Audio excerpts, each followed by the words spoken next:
আশায় বাঁচে চাষা। পৃথিবীতে বেঁচে থাকতে হলে আপনাকে সুন্দর স্বপ্ন দেখতেই হবে। মনে রাখবেন, ভাঙতে কিন্তু সবাই পারে, গড়তে পারে না। ভাঙাচোরা অগোছালো জীবনটাকে গুছিয়ে নেওয়ার নামই কিন্তু জীবন। মানুষের সমালোচনায় কান দেবেন না। আপনার জীবনের যেটা লক্ষ্য সেখানে আপনাকে পৌঁছাতেই হবে, এটা মাথায় ভালোভাবে ঢুকিয়ে নেবেন। মানুষ হিসেবে আপনার যোগ্যতা যেমনই হোক না কেন, আপনার স্বপ্ন থাকতে হবে আকাশ সমান, যেন আপনি আকাশ ছুঁতে পারেন।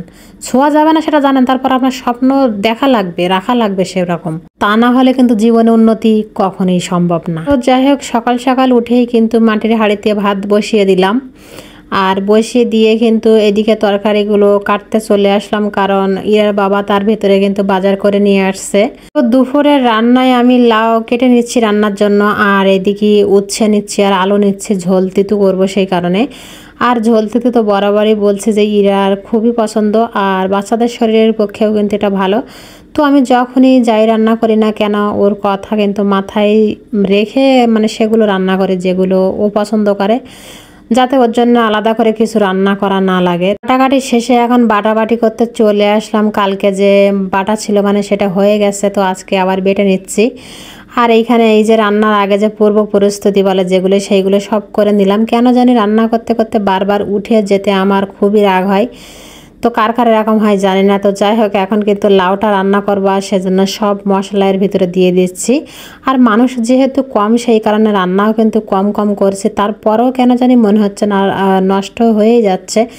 তো যাই হোক, লাউগুলো কষিয়ে পানি দিয়ে এই যে চিংড়ি মাছগুলো একটু মাখিয়ে নিলাম তেঁতোর জন্য।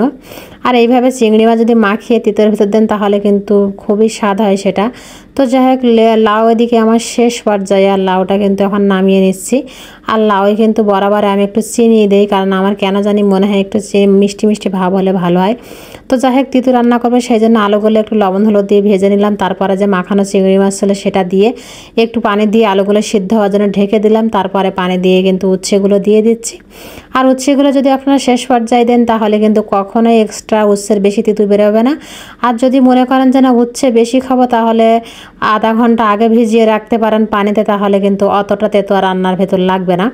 তো যাই হোক, রান্নার শেষে কিন্তু উপরে আসছিলাম, কালকে যে কাপড়গুলো কেচে দিয়েছিলাম সেগুলো তো ভালো রোদ হয়নি, শুকায়নি। তো সেইগুলো তুলে নিচ্ছি। তুলে কিন্তু আজকে কয়েকটা কাপড় চোপড় ছিল, বেশি না, বেডশিট ছিল একটা, আর বেশ কিছু মানে 2-3টা কাপড় চোপড় আর কি। তো সেগুলো মেলে দিচ্ছি। আর মেলে দিয়েই কিন্তু আমি এই কাপড়গুলো সব নিচে নিয়ে যাব, কারণ ভালোই রোদ পড়ছে। আর এদিকে তোষকটাও দিয়ে গেছিলাম ছাদের পরে, ওটা একটু উল্টে দিলাম যাতে 2 ফিট সমানভাবে হয় বা গরম হয়। তো যাই হোক, ওখান থেকে এসে ঘরের ভিতরে যে বিছানাগুলো ছিল সেগুলো সব ঠিক করে নিচ্ছি।